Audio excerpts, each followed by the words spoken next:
CAF national teams use a passport. Now, if you say somebody has got 2 passports, how many people have got 2 passports? Dennis Onyango has got 2. Kennedy Muene has got 2. But he explained the 2 passports. He said the country's changed. Now you go on and say you protesting about what? Players, the CMS that will punch the players on the system. If the player is suspended, the CMS will refuse. The same as the PSL. If you punch a player who is suspended, the CMS will say no, player ineligible. Now you come to the coach. The coach does not play football. You protest against the coach. It does not influence the results of the match.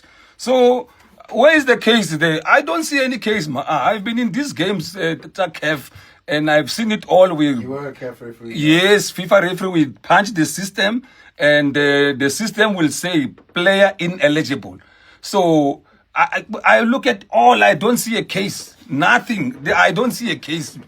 That's why the fixture is out, and the games are going to be played.